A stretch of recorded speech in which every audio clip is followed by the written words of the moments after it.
turn your voice up.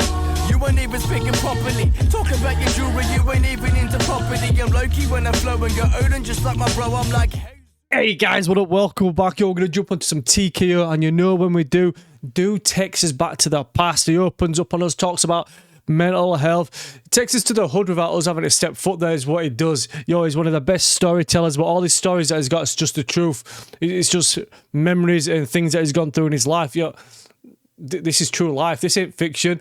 Thanks for being watching, requesting, liking, commenting, doing all the good stuff. Don't forget to press subscribe, man. Let's jump onto it. Yo, when dude jumps on the track, it's like an autobiography. Let's go. Smiling on camera. I'll never ever smile like that again. Derby Street flats, slinging packs. That's where my heart lives, where I used to sling packs. TKO beats. We grew up nothing, brah, yeah, we really had fuck all. No heat, no blankets, brah, so how the fuck we keep them warm? I battled through the storm, waiting for my time to come. Was dodging needles on the floor, cause I had a junkie mum. I rolled in four-door hotties and we stayed strapped.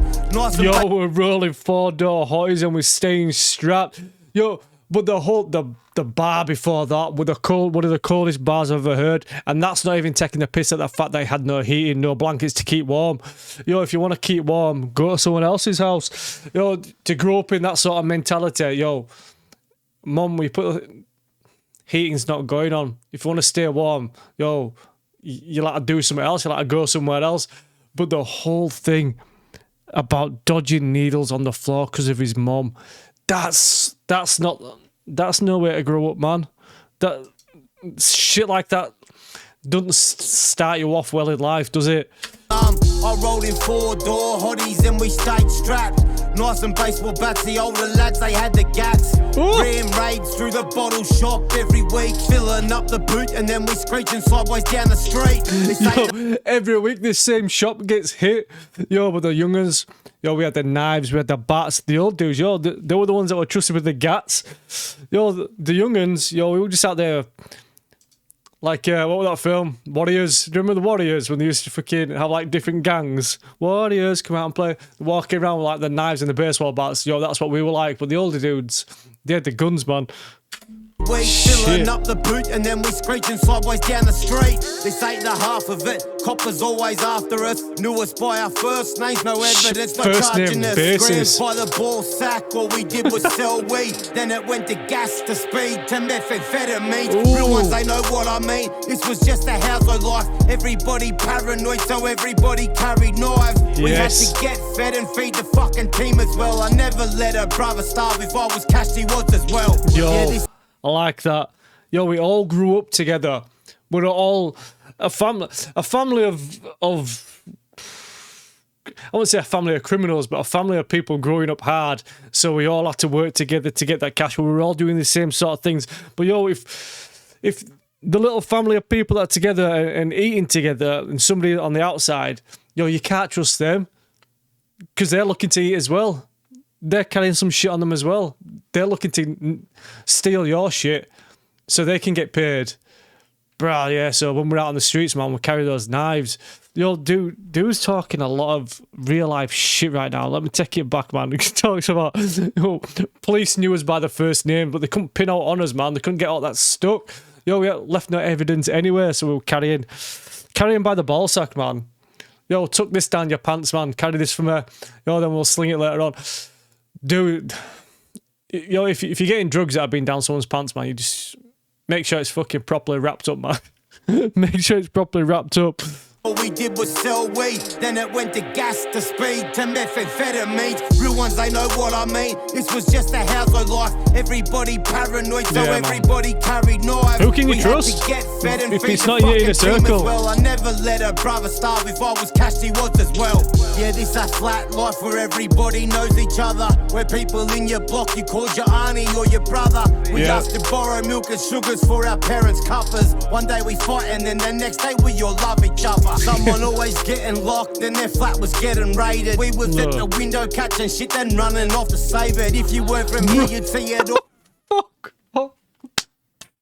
Yo, so when some dude's flat were getting raided or someone's flat were getting raided, they were chucking the stuff out the window. Yo, just let's get rid of all this evidence. Yo, get outside the window, let me chuck all this shit down here. Bruh. No, we're not flushing it, man. Flushing it, you can't ever sell that stuff on once it's being flushed. But if you chuck it out the window, man, get someone to catch that shit for you, you can still sell that. You ain't making no loss whatsoever. All a fucking different way, but we all look after our own, it doesn't matter where you stay. I used to hustle sticks, slanging out of Derby Flats, 17, moving packs of smoke and get some money back. And throw my brother's tick, I knew that they weren't good for it, but seeing one another smile, it drowned out all the other shit. If you snitch where I come from, then you were gonna catch a bullet or a metal pole across your head until you acting stupid. Yeah, this a flat life, I grew up fucking loving it, until I found a pen and pad and my gift, I discovered it. Yo, I used to love this life that I lived in. Yo, the flat life, the street life, the trap life, the hard life, man. But then I discovered this gift as soon as I picked up a pen and a pad. And that's what changed his life, man. That's what got him out of those flats. Yo, but you either act right or you get your fucking head sorted out. Bruh, if you're around here, you need to act right. Or someone will come and teach you a lesson. You're a metal pole across your head until you're acting stupid. Yeah, this a flat life, I grew up fucking loving it, until I found a pen and pad and my gift, I discovered it. Yeah, this a flat life where everybody knows each other, where people in your block you called your auntie or your brother. We asked to borrow milk and sugars for our parents' cuppers. One day we fight and then the next day we all love each other. Yeah. Do you know, if you actually watch the video, right, so these two here in the background, yeah, you know the whole, they've just done a whole thing here of looking at, so I assume like the letters or bills that they've just got, and you know, just shaking their head and putting those letters to one side. So many people, not just in England, not just in Australia, so many people worldwide will have this every single day of their life. Yeah, they might be sat there fucking smoking a bong or whatever, but when you get those letters, that you just know what's written on it. As soon as those letters come through the door, you know the envelopes and everything, man. And you just know it's someone asking for money that you owe them, or court fucking summonses and shit like that. Those are the letters that just, you could just tell by the way that he opened those letters then, or looked at those letters that were in his hand. Let me take it back. You acting stupid. Yeah, this a flat life, I grew up fucking loving it, until I found a pen and pad and my gift, I discovered it. Just put it, the whole thing of put it down.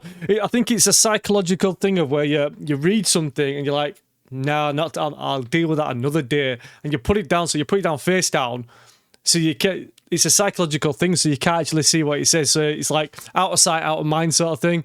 And then dude's put his phone, his fucking all the rest of his shit on top of it.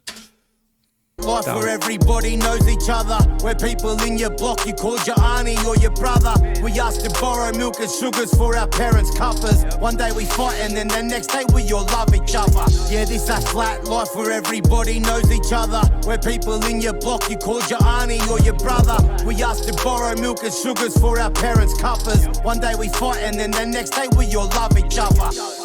TKO beats. Bruh. Took us back to the past, man. Took us back to a life that I hadn't lived. Yeah, I've lived not this life. I lived not parallel, so I'll never say that I know what he's going through. But yo, we all have different upbringings. We all have different lives, and yo, mine weren't great.